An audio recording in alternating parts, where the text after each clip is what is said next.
Welcome to the Grind and Gratitude Show. I am Danny Stone, and thanks so much for being here. But before we jump into this episode with this very special guest that I have, I want to say thank you to everybody who's been tuning into the show. We just got the numbers back, and we have reached listeners in 21 different countries so far. So thank you so much to all of the listeners all over the world. We really, really appreciate it. Please make sure that you like and share and subscribe so we can reach even more people. So let's jump into this episode. Now, look, you guys know that I bring you amazing guests, and I have a very special guest on this episode. He's been a community activist for over 30 years. He's the founder of Zero Gun Violence Movement, a group dedicated to ending gun violence and creating safe communities in Toronto, Canada. He's a TV star. He's always on TV. Many people know him as Brother Louie. A lot of people call him Uncle Louie. I call him King Louie. But welcome to the show, Mr. Louie March. Glad to be here. Glad to be here, Coach Stone. Glad to be here. So, like Louie, you and I, we go way back. And first of all, thanks so much for being on the show. We're gonna get into a whole bunch of different things, but you know, you and I met many years ago in the corporate world. And, you know, before we jump into everything that you're doing now, like talk a little bit about like your experience working in the corporate world. Yeah, I was in the corporate world for a good 30 years, 40 years. Did my time, did my grind, did my hustle. I was usually in a management or supervisory position, mainly in financial services. And that was important to me, because it gave me an opportunity to not only keep a job down, but also to learn about financial management, financial theory, financial concepts, how to turn $1,000 into $2,000 and not turn $1,000 into $0, which we are very good at doing. And it also forced me to develop as a person, because when you're managing people, you're managing deadlines, you're managing limited resources, you're managing expectations. How do you juggle? How do you balance all these expectations and keep your staff happy so that they can work at their best? And that was an ongoing process that forced me to get outside of my comfort zone and start learning how to influence other people, your staff, in a way that they contributed more to the team objectives and bottom line of my department. So that was important to me. And yeah, like I was a manager, supervisor, corporate manager in different companies, but at the same time, the skills for survival, the skills for holding down a job, the skills for working with management, the skills for working with staff that came in all different shapes, sizes. Like, it forces you to be more receptive to others than only focusing on yourself. Yeah, that's true. You know, and like, what did you take away from working in the corporate world and that you've kind of used in your own life? Obviously, you talked a lot about finances and working with people. Like, what did you take away from like working in the corporate world and put into your own life? It was about management theory, that not everybody is the same. And a management style for one person might not be effective for another person. It was about management theory in terms of something we call management by objectives, MBO, which is basically you don't sit down and declare an objective for your department unless your staff buy into it. Right. So management objective is basically you come up with the objective that you need, you sell it to your staff, get them to buy into it, and then you commit to giving them the resources and support so that they can achieve it. If they buy into the objective, you don't have to manage them. Right. They manage themselves. Yeah, no, right? I love that. And then as a manager, then you are there to provide support if something breaks or something doesn't work, right? So you have to know when to intervene and when not to intervene. One of the other concepts I'm still working on is this whole difference between empowerment and self-empowerment. Yes. One of my uh, managers, the president of the company, one day came into my office, and we were talking about how do we get staff to become more productive. And I said, well, we have to empower them. And he said, hell no. I said, this is somebody I respected, but I know that he's got another card to play, right? And so I said, what do you mean? And he said, look, if you have to empower your staff, they're always going to be slaves to you. They're only going to work when you're around. You have to teach them how to empower themselves so that when you're not around as a manager, they can manage themselves also. So when I always hear about empowerment, empowerment can be about dependency, where your staff is depending on you to empower them. He says, no, that doesn't work. In the long run, if you really want to make a difference for them, teach them how to empower themselves so that when you're not there, the work can continue. And I'm always mindful of that in the community right now. When I'm working with people, am I building up dependency models, dependency relationships, or am I working with people so that they can develop themselves, grow themselves, be decision makers themselves without me being the connection? I love that. You know, and one of the things you know, Louis and I used to work, you and I used to work at the same organization. And I remember one of the things about you that I really liked was that, you know, you had a really great reputation at the organization. Everybody knew who you were. Everybody respected you. Everybody had great things to say about you. And I remember when I first met you, I was like, yeah, it's true. You know, I like Louis. I like this guy. And I think it's a lot about what you said. And this is like one of the things that I recognize in life. It's about like treating people with respect and encouraging them when they do things right. And I just think it doesn't take a lot to encourage somebody to keep going, to acknowledge something that they're doing. And I never saw a lot of that in the corporate world. It was always about the bottom line. You know, it was always about, so for me, like I used to tell my staff, like the compensation is not just your salary, it's your development, it's your learning. So whatever opportunities are there, I'm going to force you, if I have to attend training classes, go to programs, job shadow, because to be honest, the more skilled they were, the more confident they were, the more they would work, right? They didn't have to depend on me. So I contributed to their development, but then they produced more. And when there was difficulties or challenges or problems, they were there. I could count on them to work it out. But it's about continuous learning, not only for self, but when you're a manager, continuous learning for the people that you're I love managing. that. No, that's a great point. I think right now, anybody who's listening, who's, you know, on their job and might not like their job or whatever, I think that's a good point. Continue to learn and grow and excel until you can do something else, until you can do what you want to do. Sometimes people, when they're not in a role or in a job that they want to be in, they kind of give up and they put half the effort forward. And so it's going to be difficult to transition out of that job if you're not performing at an expected level. Continue to learn and grow and take that knowledge and transition into something else. We're at a time right now where change is taking place so quickly. If you go to high school and you have a plan in terms of what you want to learn in terms of a job, in terms of a career, by the time you graduate at grade 12, the whole industry, the whole economy could have changed, and that job is no longer in demand. True. Right? The velocity of this change, we've never seen this before in history. Right.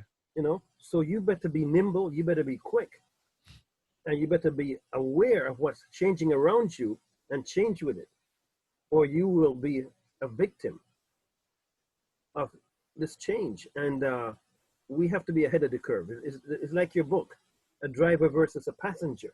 Right. Right? Like, are you going to be driving, or are you going to be sitting down in the back seat?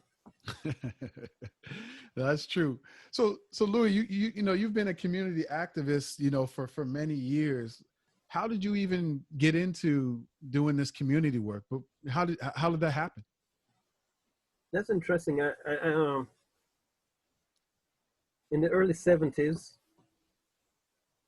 I met Dudley Laws. He was the ED for the Universal Negro Improvement Association, which was the Marcus Garvey organization in Toronto. The office used to be on Spadina and College. And I was at George Brown College studying business management. And we were doing a show. And I asked him to come down and speak about the UNIA. And when we listened to him speak to the students about what was going on there, I was curious. So I went and I joined the organization, the Universal Negro Improvement Association. And there was then exposed to a lot of the injustices that were taking place and the need for corrective action. Mostly police brutality, mostly racism, and the fact that it was an ongoing, it wasn't like just a one-off situation. So I started working with Dudley, with Charles Roach, Ed Clark, and others as the youth component of the UNIA, and then BICAP, which is Black Youth Community Action Project. And then we're bringing a youth perspective to the issues.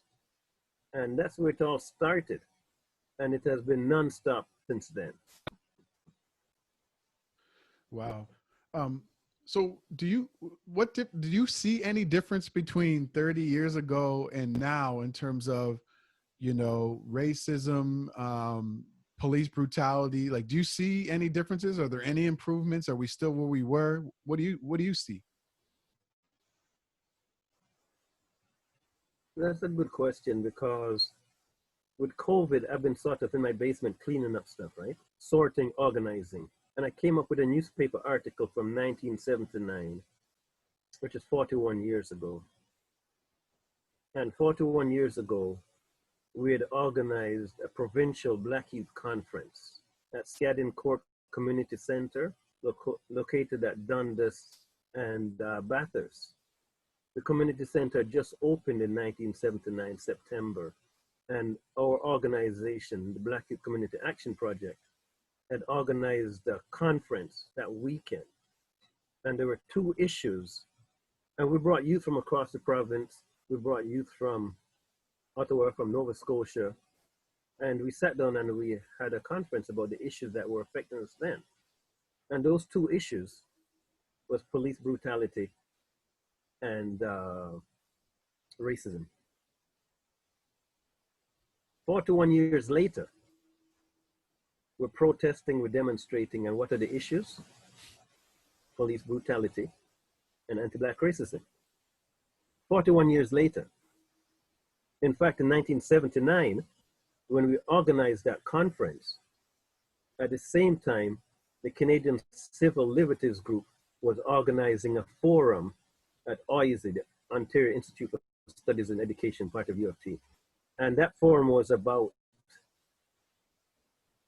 the rash of police shootings in 1979. In the last 12 months, I think 8 people have been shot and killed by the police under questionable circumstances.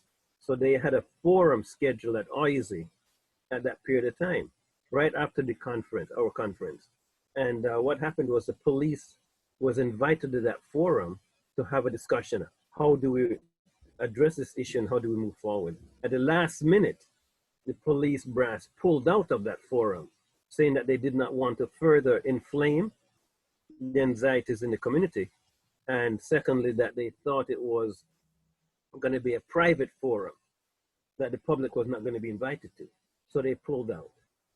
41 years later, I don't see the police having any meaningful discussion with community about addressing the issue of police brutality. Anti-Black racism has now been exposed. So the problems are still the same.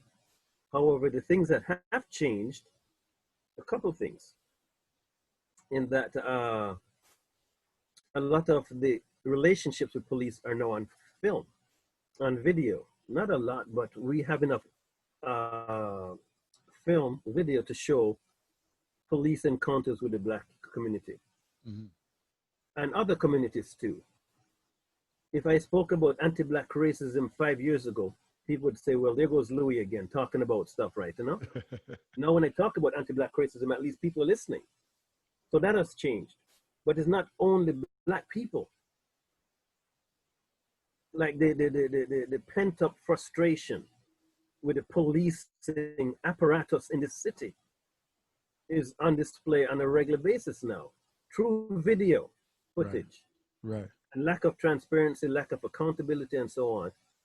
But there's a broader community responding, right? In terms of age, in terms of ethnicity, right? Uh, and it's been going on weeks and weeks and weeks and weeks. So it's not a one-off anymore.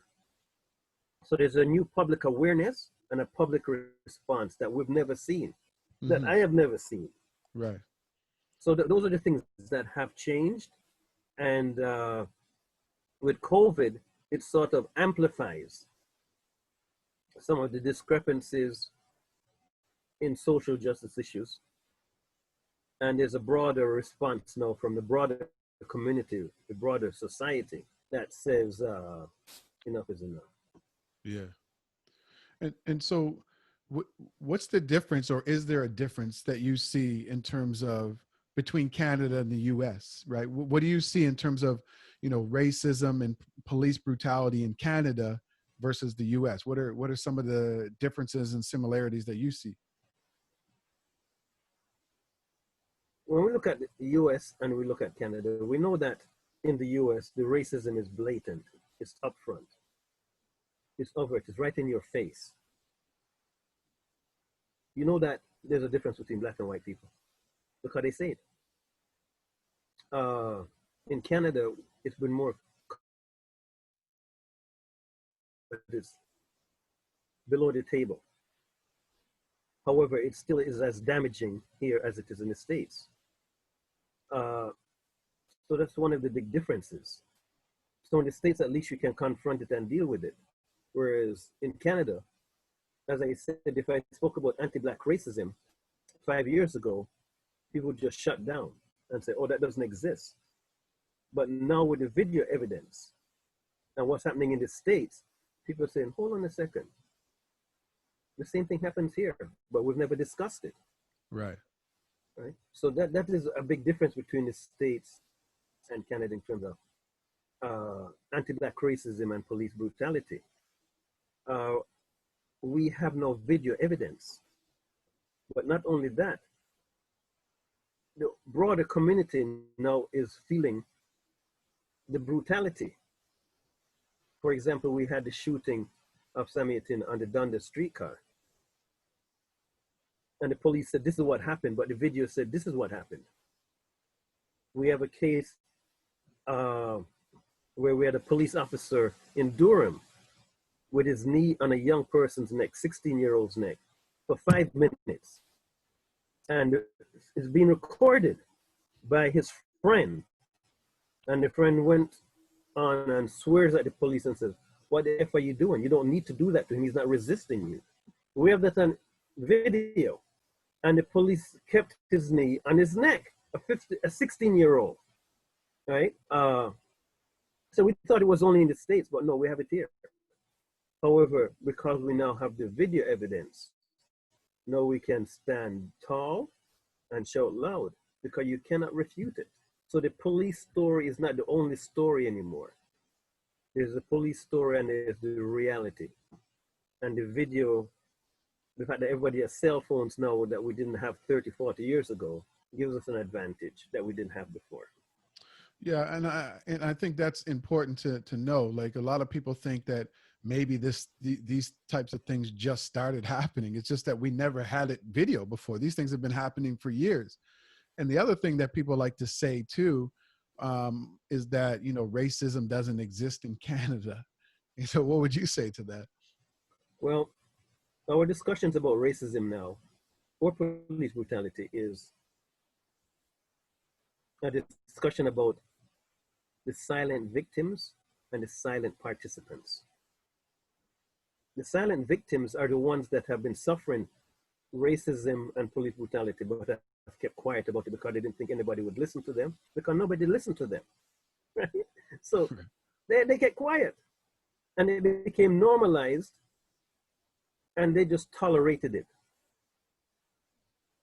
But there's also the silent participants, the ones in the workplace, the ones in public transport, the ones in the schools that knew what was going on, but benefited from their silence. So they kept silent. They said quiet and pretended this was not going on.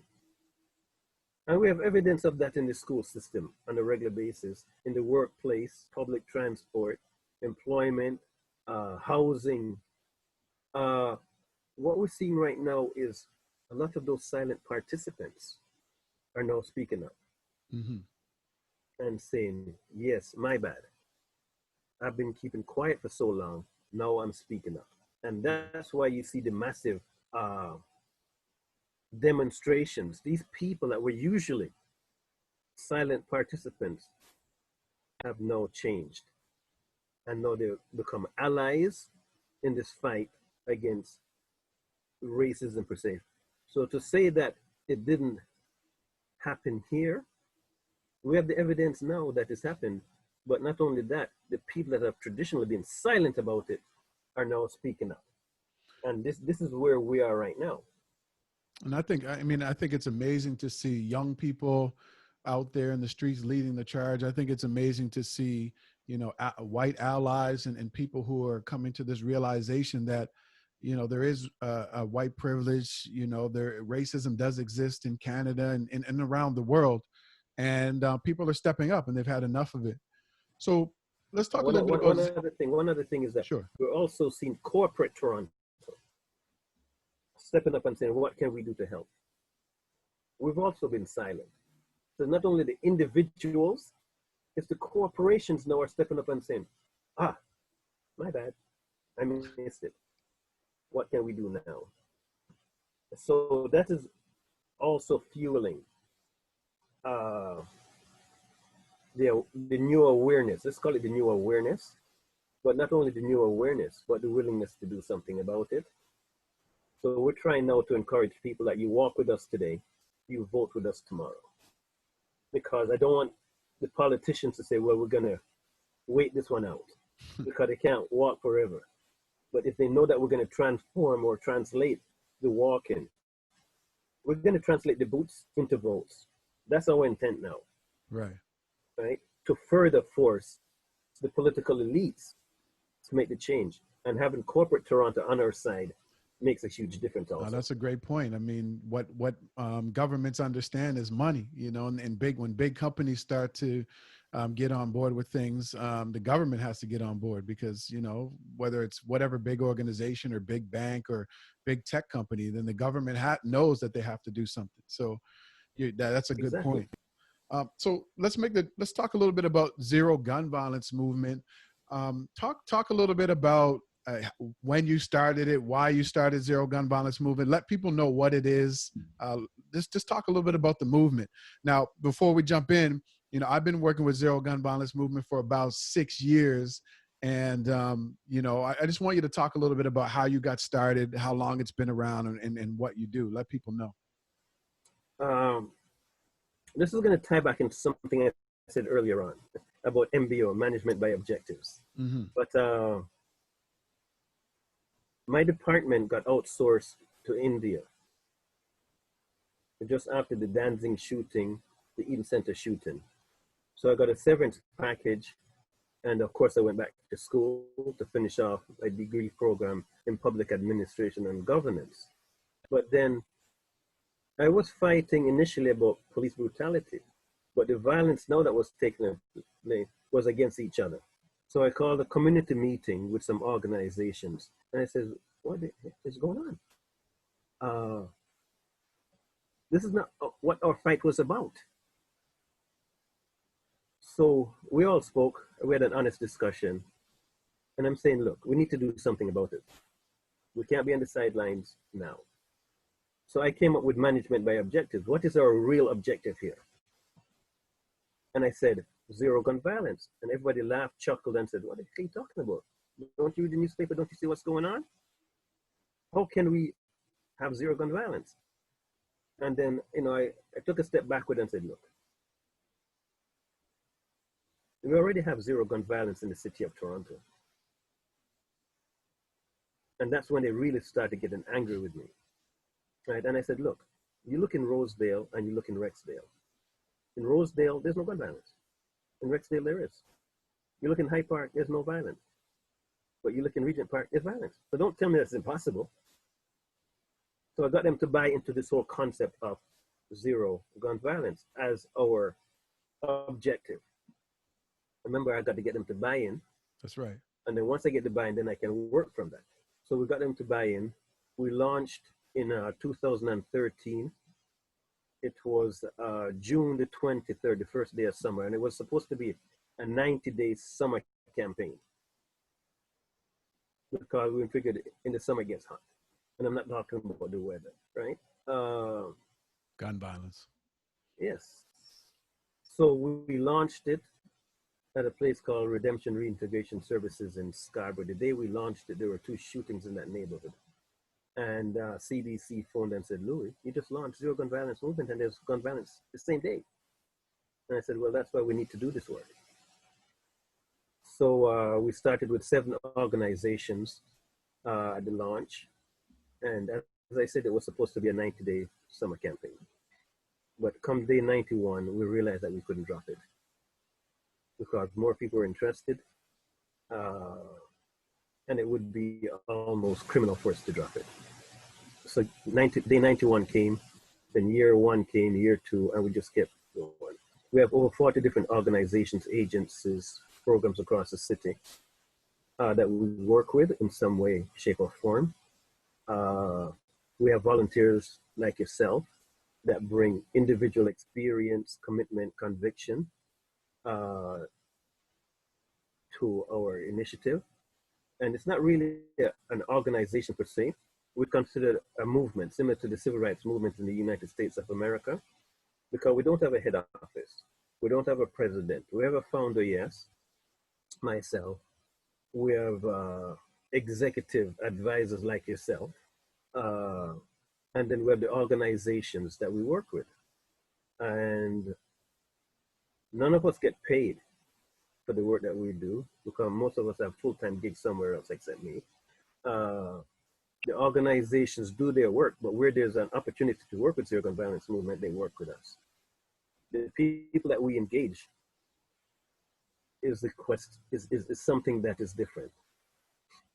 We engage the mothers who have lost children to gun violence, and we engage those people that are responsible for the violence, people that have done the crime, done the time, and want to make a difference. So our perspective on what's going on the streets in terms of gun violence is different from what you're going to hear from the politicians and what you hear from the police, because they're always holding back information, whereas one of our first objectives, a mandate for zero gun violence, is education and awareness. What's really going on? Nobody's born with a gun in their hand. Nobody's born saying I'm going to be a drug dealer. No one's born saying that I want to join a gang. There's a socialization that takes place.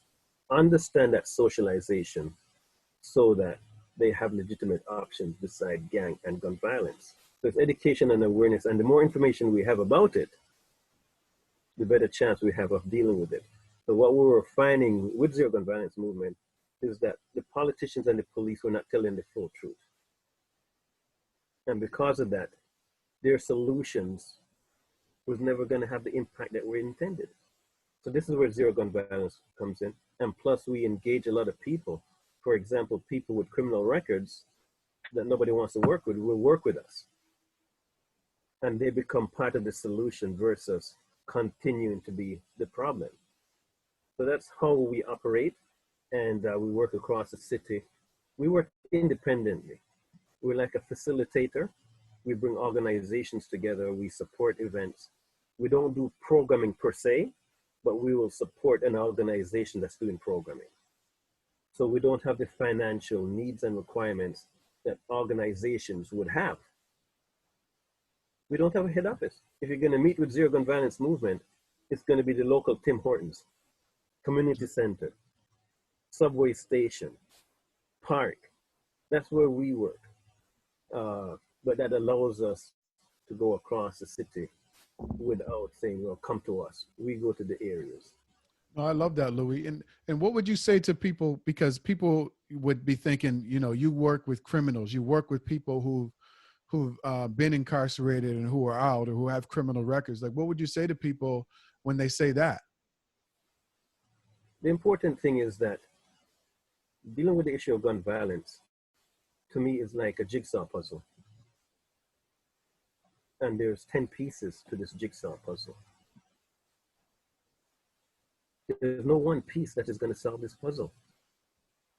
So policing or politicians, media, employment, family, none of those pieces alone will solve it.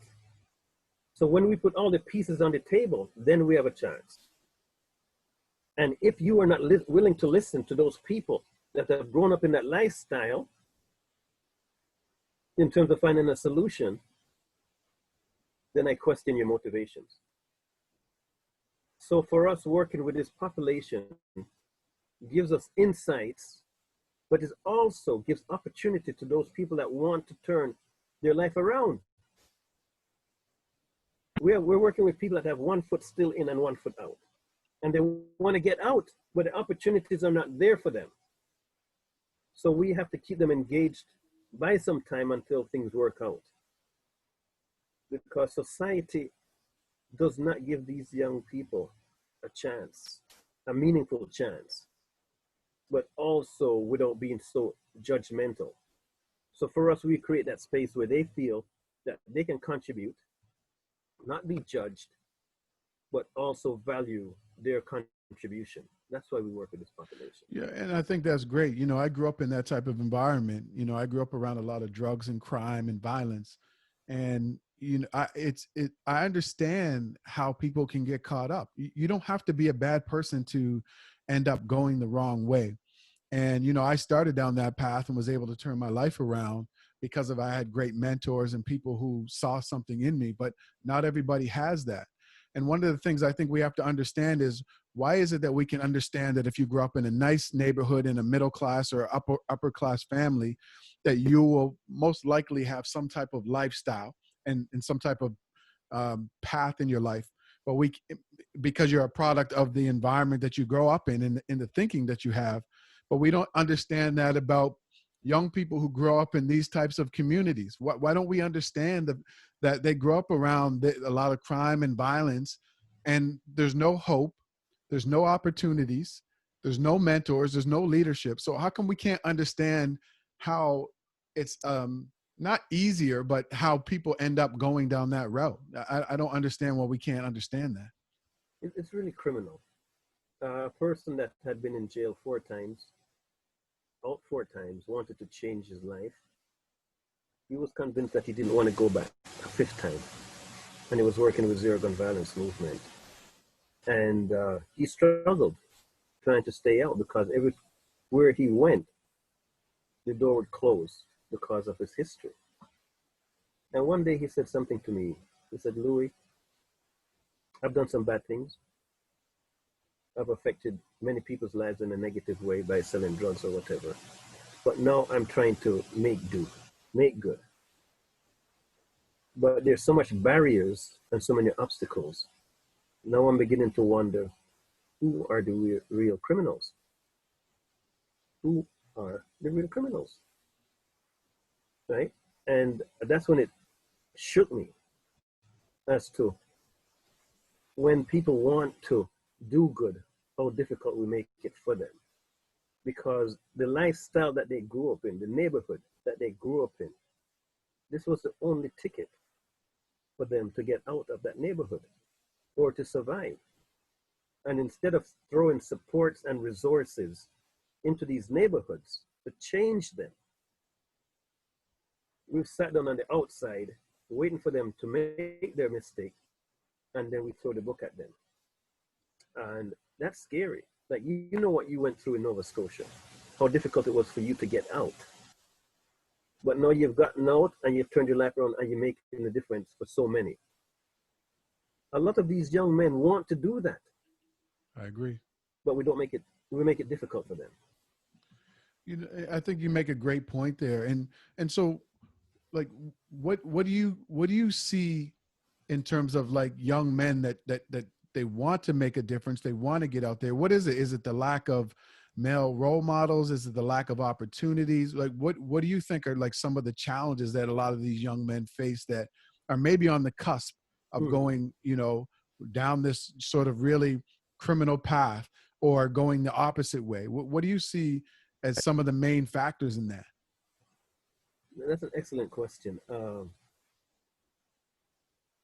If you talk to the mayor of Toronto and you ask him that question, his response is going to be, there's no magic answer.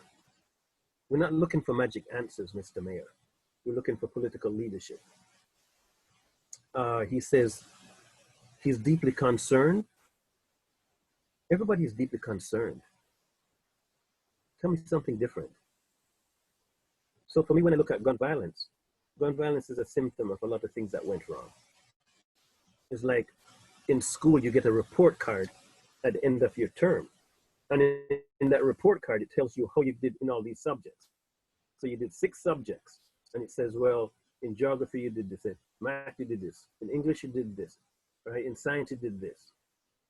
And then here's your final mark. So for me, when I look at gun violence, I'm looking at it as a report card of where we failed. So if there's a lot of violence in any society, or gun violence is increasing, that means we're failing somewhere else. And if we look at it from this perspective, we have a fighting chance of solving it. So we have one, I'm not going to call him a young man, but he did 33 years inside. I said, what the heck did he do? Because if you do first-degree murder, you get 25. But anyway, when you went through his charges and stuff, it was all piling up. 33 years. His name is Ricky Atkinson. He wrote a book, The Dirty Tricks Gang, about his story.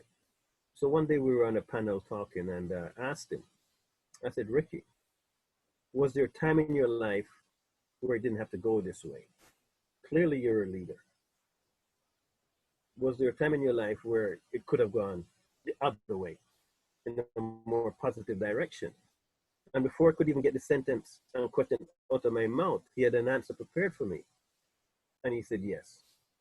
When he was a young teen, if there was somebody around him that he trusted and respected, that mentored him, guided him, or directed him, and said, Ricky, hell no, you're not going that route. You're going to go this route, and I'm going to make sure you do it. It would have changed the history of gang warfare, gang activity, criminal activity in the city of Toronto. So he said, yeah, there was that moment. But because nobody was around, he took this direction that he thought was going to get him what he wanted, which was prestige, power, family, influence that everybody wants. But he chose to do it in that direction. So for me, there's a lot of things that are missing. It's just like the jigsaw puzzle, right? Employment opportunities, education. Like between you and me, when I'm finishing with this, I'm going to go do my schoolwork because I'm still in school. Lifelong learner.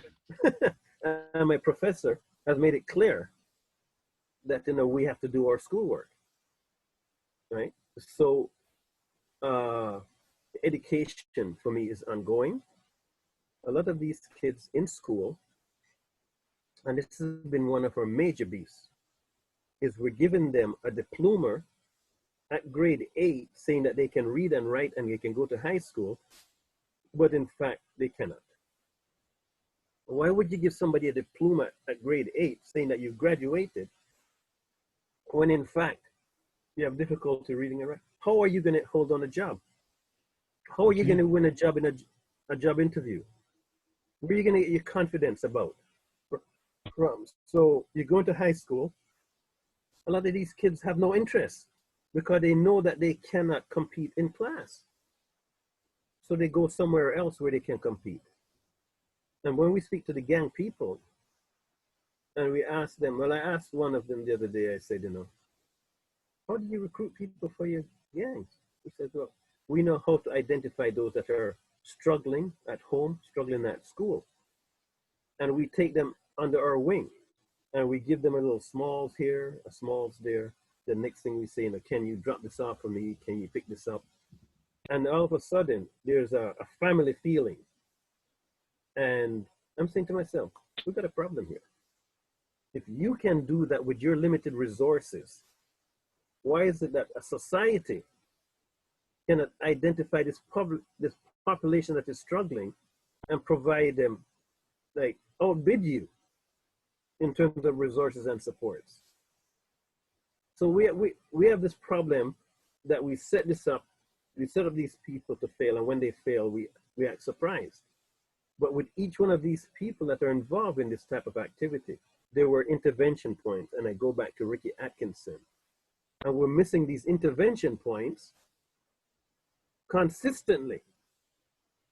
And then when we see the level of violence that is now influenced by other things than just economics, there's social conditions such as social media and stuff, rap music, so on, so on, and so on. But we've never come up with a counterpunch. No. We've never taken this on and says, we can outbid you as gang people. We can provide safer, more meaningful futures for you. We've never done that. So we've left it for them hanging by themselves, and then the gangs, the drugs, criminal activity just taking it over. And then at the end of the day, they've given up on life.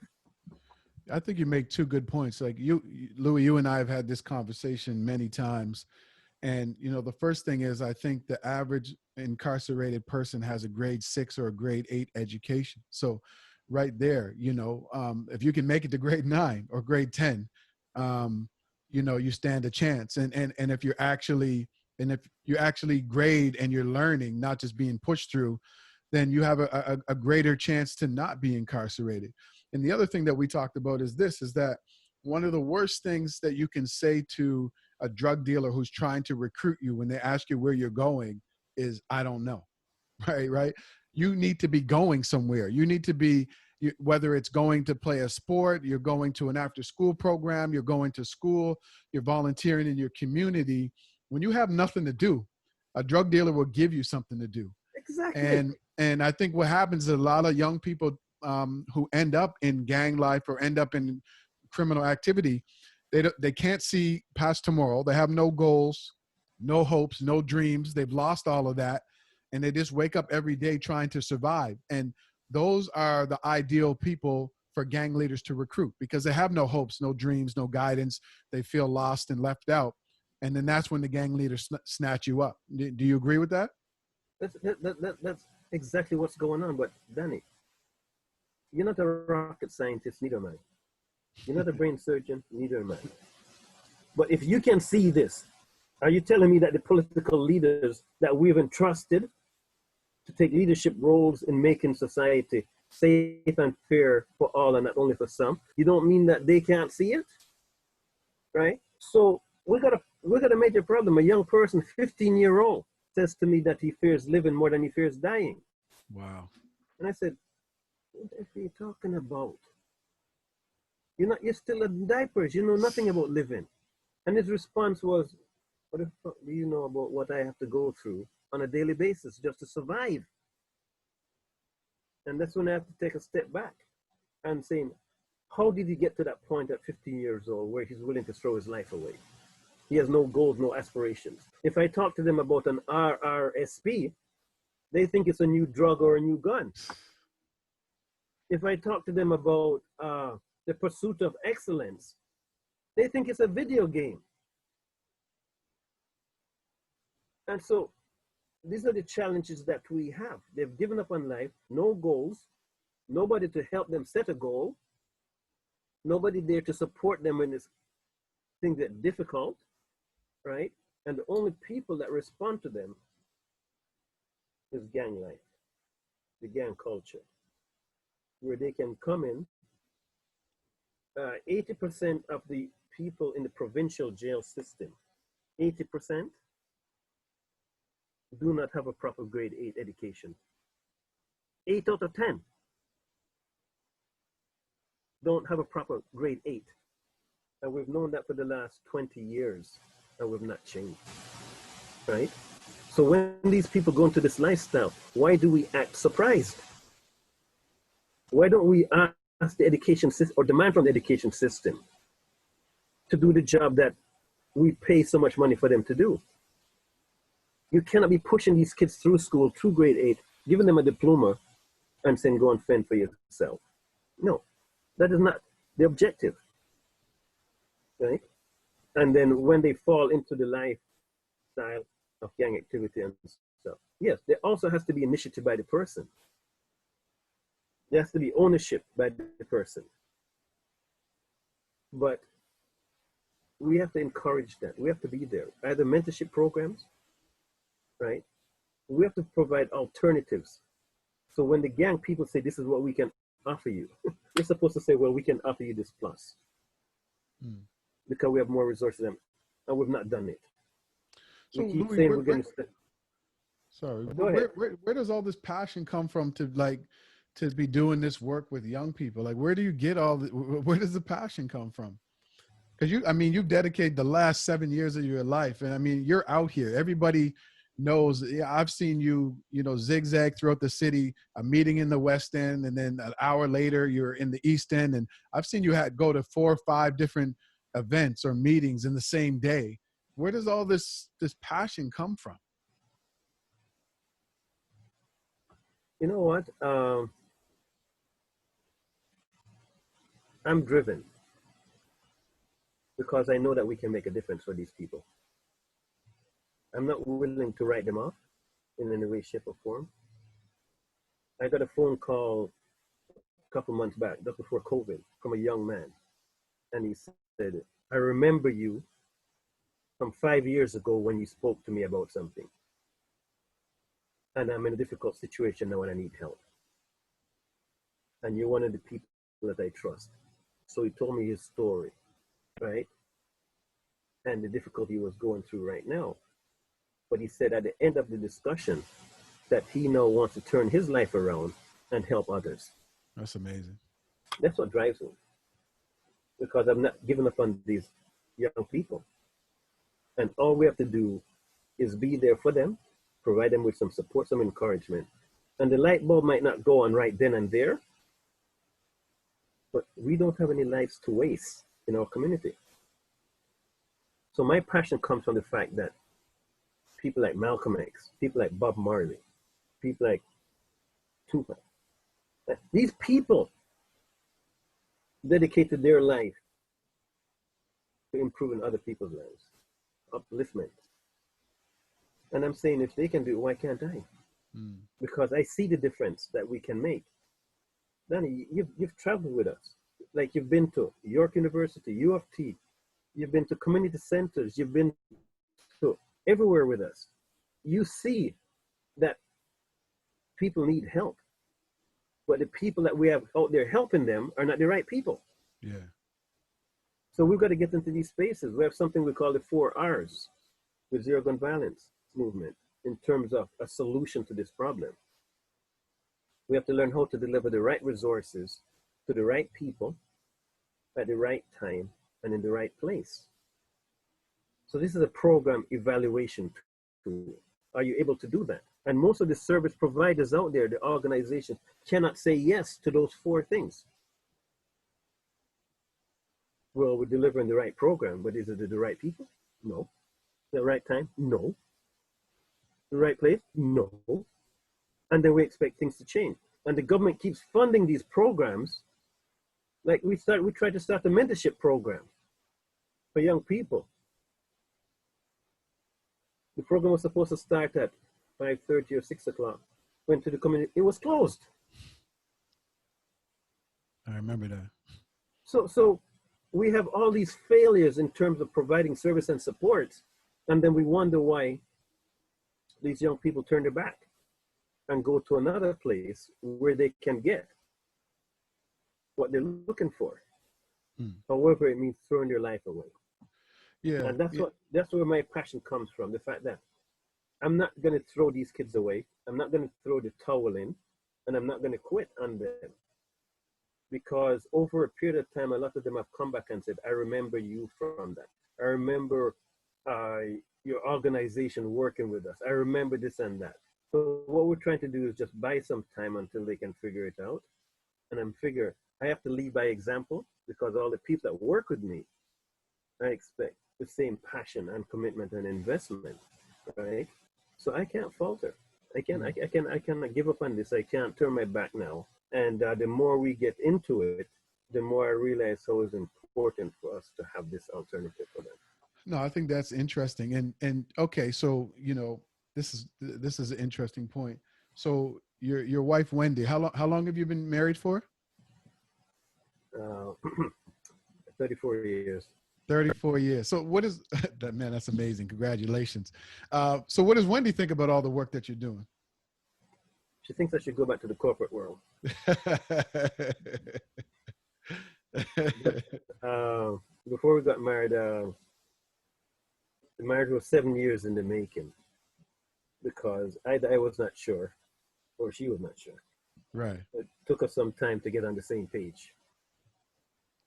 So she sort of understood where my work was, and she sort of accepted me for that, right? Because what you see is what you're going to get. Like there's no pretense here, right? And so I don't know how it happened, but either I was lucky or I don't know. But for 30 years, she's put up. Well, I mean, that's amazing. First of all, obviously she saw something in you, you know what I mean? She knew the type of work that you were going to do. 7 years in the making. It was the same for me and my wife. It was 7 years that we were together before we got married. So we have some similarities there. And there's no surprises. No. And I think like you, I've been doing community work since I can remember.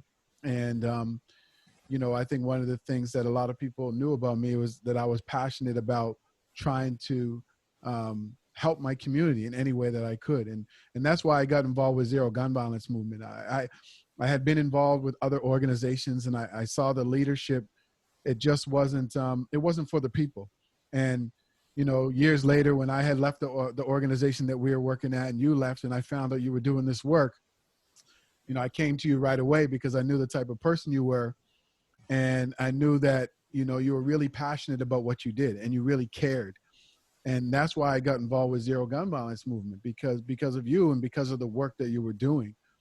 And I see that a lot. I see a lot of organizations out here getting money, but I don't see them doing the work in the community.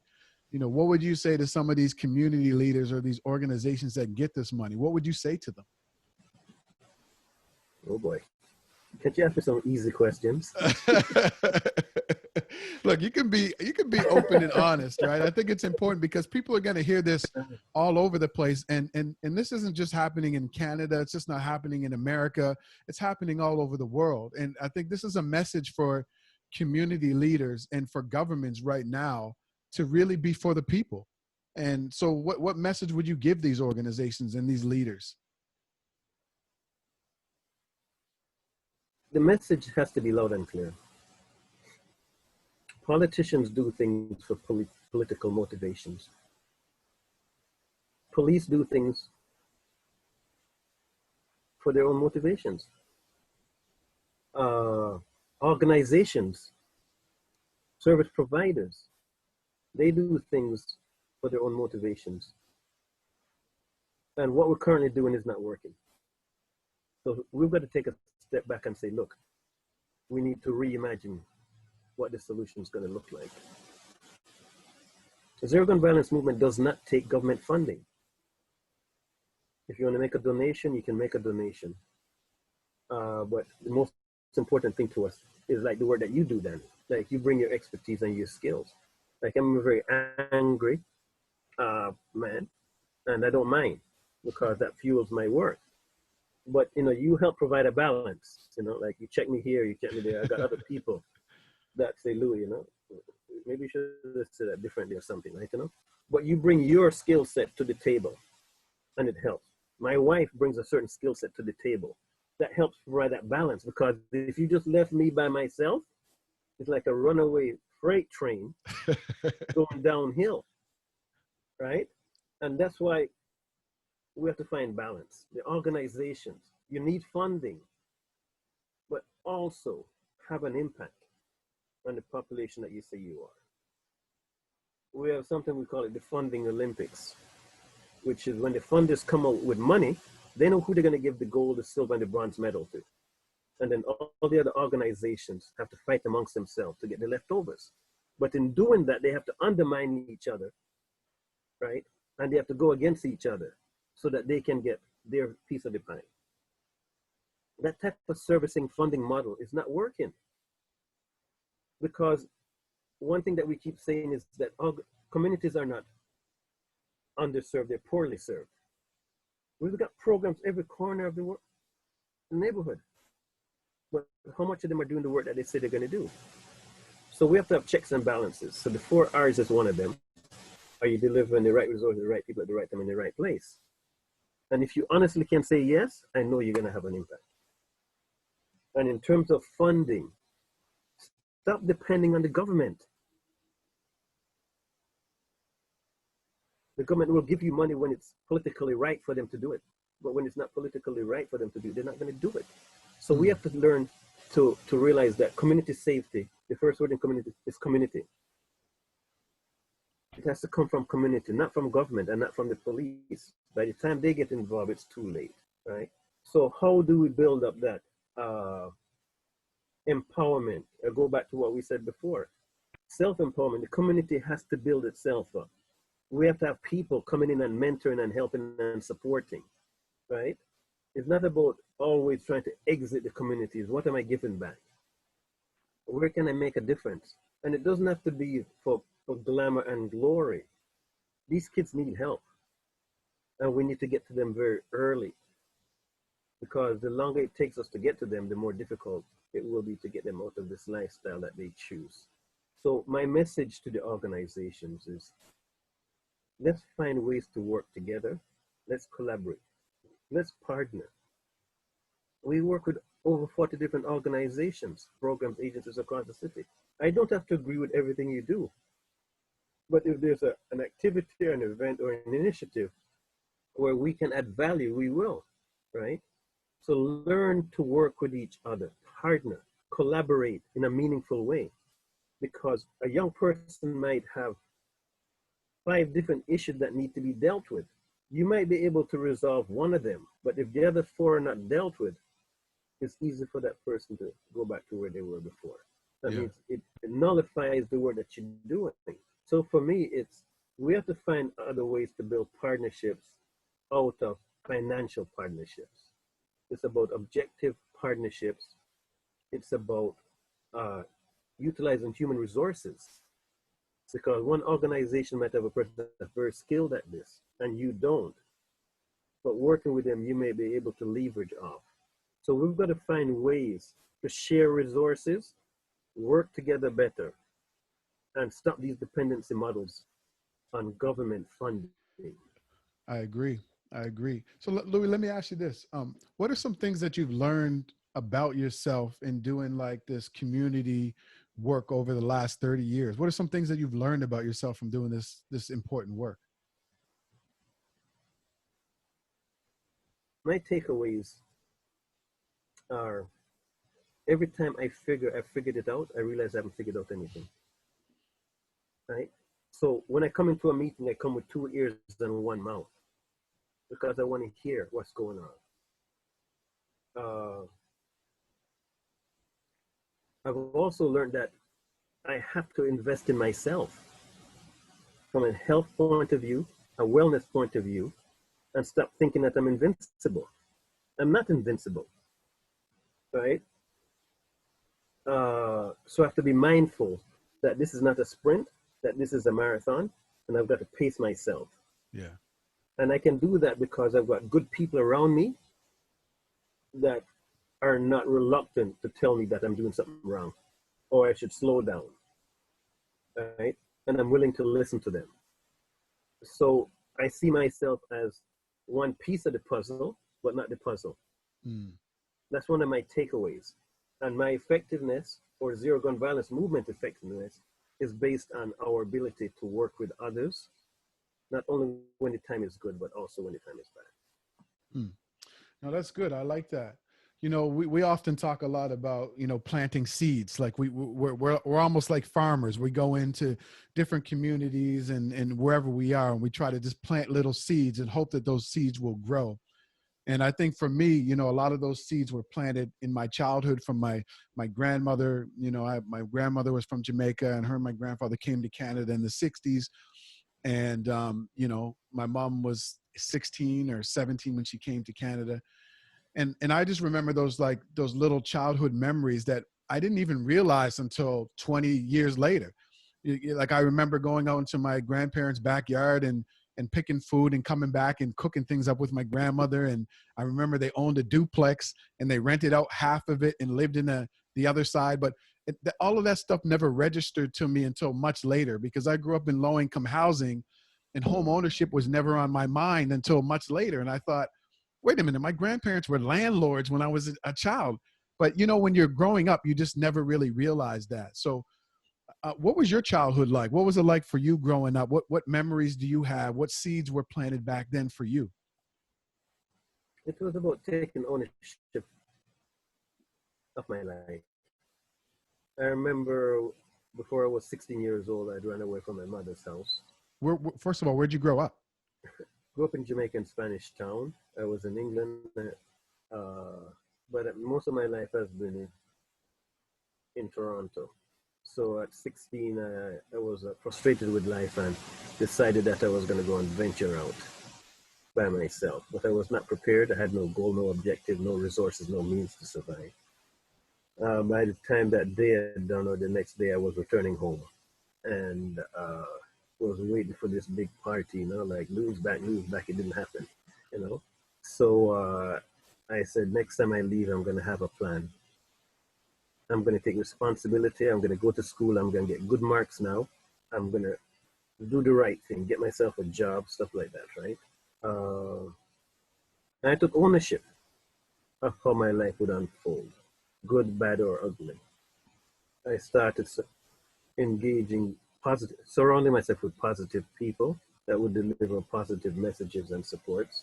Uh, I never met my father. I don't even know who my father is. Wow. Right? So it was about just going out in life and making life the best that I could. And that means looking at things differently instead of what is life going to give to me, but what am I going to give to life? And from I took that perspective forward, good things started happening. Like I had an opportunity to go to Ghana to work for 4 months on a volunteer basis, where I was working with destitute children, and I was traveling by myself. Knew nothing about Ghana. Wow. Knew nothing about their conditions, but just wanted to help. And from those kids and those parents that I met there, I realized that even if they had little food, they were willing to share it.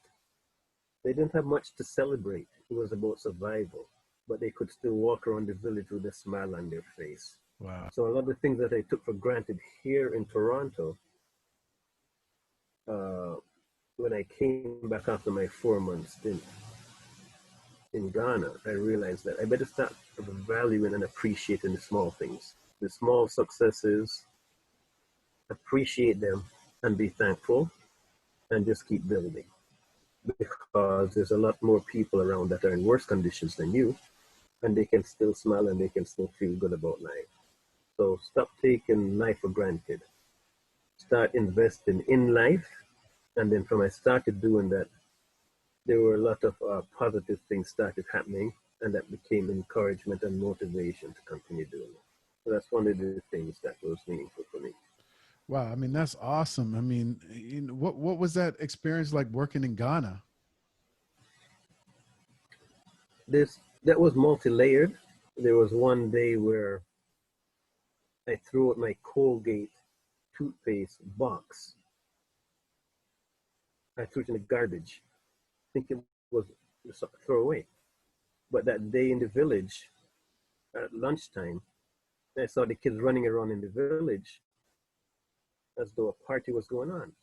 So I moved into the area where they were, and they had taken that Colgate toothpaste box and turned it into a truck with Wow. wheels, driver, and They're running around. Everybody wanted to pull it on the string. And I'm saying to myself, you ain't fucking around with life, Louis. These kids turned a Colgate, the red Colgate toothpaste box. They turned it into a truck. And they were running around the village. And that's when it sort of brought me down to earth to say that you have a gift of life. Make the most of it. Stop whining and complaining about everything and start influencing others in a positive way. Because if they could do that, it was an eye-opener to the slave trade, because I visited the dungeons there.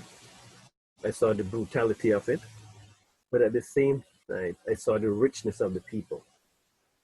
And I brought that back to Toronto with me, and I've never let it go. Wow, that's I've amazing. never let it go. And that was that trip. But it also spoke about independence. How can you survive when there's no game plan for you? How can you develop your game plan on the run? And how can you be in the driver of your life and not be dependent on others to drive your life for you? That was important. Well, I love that. And so, is that the same advice you would give to a young person right now who's at the crossroads? Is that the advice you would give them, or what advice would you give somebody right now who's, trying to choose to do the right thing or the wrong thing? When I'm speaking to the young people these days, a lot of them have given up on life. And that's a sad thing. So how do I get them to start thinking that there's another alternative, another route to take? It's about holding hands, engaging, not being judgmental. It's about challenging some of their thought processes and let them realize that they can make the switch themselves, but don't think it's going to happen overnight. It has to be a long-term investment, but provide them with the supports until they can start navigating themselves. Never be too judgmental, because you never know their full story. And sometimes all they need is somebody to listen to them. That's why I say walk with 2 ears and 1 mouth, because I have to listen to what they're saying. Because just having somebody listening to them can buy us some time until something meaningful happens. Surrounding them with positive people where I can. And also some of the donations that I get for Zero Gun Violence Movement. If somebody is desperate, I might, and they ask for something, I might give them a $20 or $50, right, And so just to buy some time with no strings attached, but also try and show them a route out of what they're doing. But it's difficult because I can't be there 24/7, and that's why I speak about empowerment versus self-empowerment. What can you do for yourself instead of waiting on someone else to do for you? Because clearly what people are doing for you is not taking in the right direction. So the message to young people is about reimagining yourself with new goals, new objectives, but also the resilience, knowing that it's not going to be easy, but having the resilience to survive those situations where you're going to be questioned or you're going to be beaten up, because no one's going to make it easy for you. And that's why you need to build up your resilience, but also the value of education, the value of having confidence in yourself, and the value of not being afraid to ask for help when you need it. Yeah. So find somebody that you trust, just like how Ricky didn't have anybody around him. Find somebody that you can trust and say, hey, Danny, what do you think about this? I need some help here. But don't see that as a sign of weakness. See that as a sign of strength. And also, we've got to be there when they need people. Like society always shows up late, especially the service providers, the police, the politicians. They show up late. We've got to be ahead of that. So Louis, what would you say to parents? Like, what advice would you give to parents who are kind of, again, whose child is at a crossroads, or they're seeing some things in their children that might lead them to believe that they might go down the wrong path? What advice would you give to parents? When I grew up in Spanish Town in Jamaica, I had 10 mothers and 10 fathers. I don't know where they came from, but everybody in my neighborhood thought I belonged to them. And they were there to make sure I stayed on the straight. On my good days, I could dodge half of them, but they would catch up to me sooner or later. So it was like the village response to parenting. So if one parent failed or certain things didn't work out a certain way, uh, there was always some backative, some supports. Whereas in Toronto today, we don't have that village approach where the uncle, the aunt, the grandparents, and others are involved. The parenting now is parenting through internet, parenting through social media, stuff like that. So we have to come up with a different game plan because the parents themselves are struggling. One of the young persons threw me a gem the other day. You said, you always talk about youth and the issues with youth. Why don't you start talking about the parents? Because if the parents are in good shape, I will be in a better shape, right? So we can't leave the parents up because some of them do need help. And they're making do with what they have, but they don't have the supports themselves. So the parents must also do this education piece because society is changing. The influencers in society for your children are changing. You've got to be aware of that. Even if it's just using social media, don't just visit and say, I don't want business out there. If this is where the kids are, you got to be there. And then when you need help as a parent, attend parenting programs because there's a ton of them out there where they teach you how to use social media or how to better, what's going on in school and so on. Be a part of the solution. Don't be always on the sidelines because our kids, the demands from our children today are different from the demands of our children of yesterday. So as parenting, we have to be willing to change and respond to that. And we cannot be stubborn and say it's either my way or the highway. We can't be using that language to our young ones today. And then let's move forward together instead of losing ground together. That's great. I got just a few more questions for you. What would you say is like a big challenge that you've had to overcome in your life, and how did you do that? What's something that you've had to overcome, and how did you do that? When I got laid off,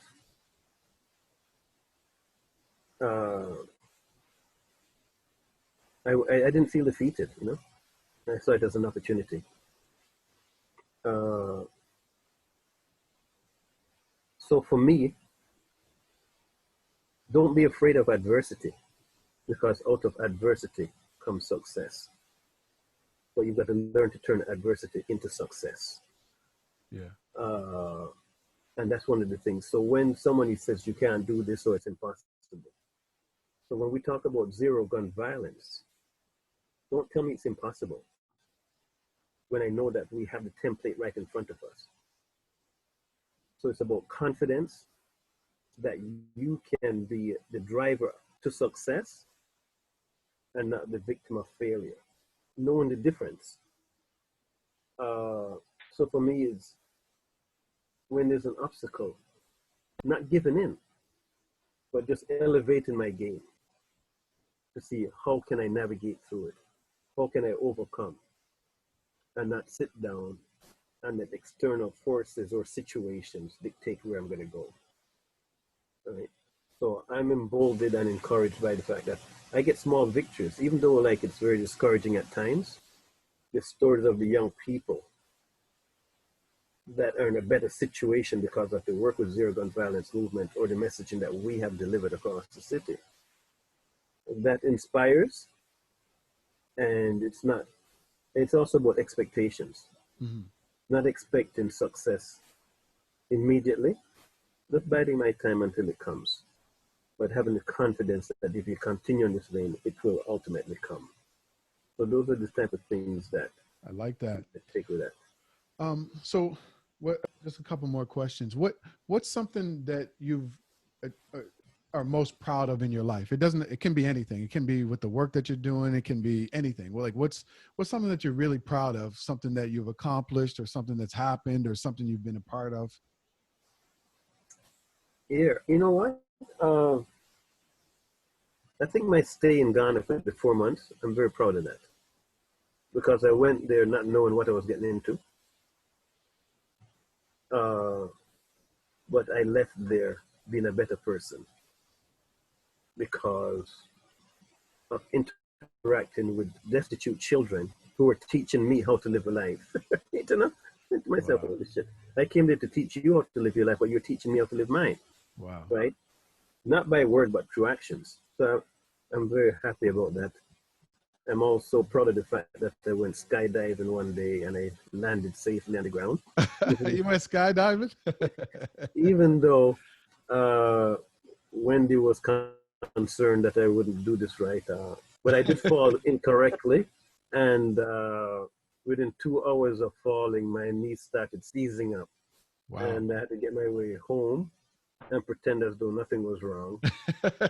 Uh, Stuff like that. So it was just overcoming adversity, and for me, what did they say in Jamaica? The hotter the battle, the sweeter the victory. So adversity to me, overcoming adversity with confidence, so not being afraid to ask for help Hmm. or see that as a sign of weakness and seen as a sign of strength. So that Wow, for me is important. I think that's great. I think sometimes we have to understand, we can learn from anybody and we can learn from any situation. And Yes. you can Mm-hmm. learn from people younger than you can learn from people older than you. And I think that's a really good lesson because sometimes we go into things expecting a certain outcome or expecting that we're going to teach somebody something, and we can actually walk away with that learning more about ourselves from those situations. So that's really interesting that you said that. So I got two final questions for you. I ask everybody these two questions when we wrap up. Um, what does it mean to you to grind and to hustle? What does that mean to you? To grind and hustle, you have to do that today. Like every day is a grind and a hustle. But be in the driver's seat. Have a plan. So it's leading somewhere. Don't be at the mercy of others. Jimmy Cliff, a reggae artist, said, I'd rather be a free man in my grave than be a puppet on a string. You know, I'd rather be a free man in my grave than be a puppet on a string. Bob Marley said, get up, stand up for your rights. Uh, we cannot give up. We have to be aggressive. We have to be bold. We have to be imaginative because there's the thinking that most people only use 20% of their ability. And that means there's 80% that is untapped. I want to find out what that 80% looks like. I want Me to get a too. piece of that. I want to get a piece of it. So that's my driver, you know, continuous improvement, continuous development, continuous learning, so that I can get better at my life, but also be able to influence and have an impact on others. And so from the work environment to the community environment, there's small victories and there's big victories along the way. Maybe not enough as I want, but at the same time, perseverance, resilience, determination, conviction that it's leading in the right direction. Well, I can definitely say that you are making a great impact out here in this community. I see people all the time who come up to you and tell you that, and even from working with you, I know that you're making a great difference in the community. So you're doing amazing work out there. Now, the last question for you is gratitude. What does gratitude mean to you? Gratitude is being generous with your praise. Like when somebody does something good, please say thank you. Please say you did a good job, because that might be the only positive thing that person might have heard in the day. Uh, don't be the one to throw the first stone, but try to be the first one to extend a hand. That is gratitude. we don't know the burdens that people carry them on a daily basis. So if we're quick to judge everybody by what we see, we don't know and what we do not know, you know, it could end up causing more damage than anything. So gratitude to me means about being the one to extend your hand first, but not being the first one to throw the stone at somebody or throw them under the bus. And that for me is gratitude, but it's also an appreciation and a respect for life. Wow. Well, man, Louis, thanks so much, man. You dropped a lot of knowledge there. You dropped a lot of nuggets, man. I think a lot of people are really going to enjoy this episode. And I think that, you know, you one of the key messages that you really said is that, you know, in terms of grind and gratitude is you have to wake up every day with a plan, with determination to keep going. And the gratitude is being generous with your praise. I love that. That's awesome. So let everybody know where they can follow you, where they can find you. Let them know. So Zero Gun Violence Movement, we're active on social media. So whether it's Twitter, Facebook, Instagram, we don't trust traditional media to tell our story complete. So if you go to YouTube and look at the videos that we've put out, we've just released one, which is like 7 years in the making. One of our associates took a lot of clips historically about our work and put it together into a 30-minute documentary, I should call it, that speaks about our work. So YouTube is very good to go to. And also just Google. We have an email address, zerogunviolence.movement@gmail.com. And I try honestly to respond to everything, every inquiry, because a lot of people want to make a difference. A lot of people want to help. And if Zero Gun Violence Movement can be a place for them to work and figure out things or make a contribution, we're willing to do that. We have a lot of, everybody that works with us is a volunteer, as a matter of fact. And they come from all streams of life.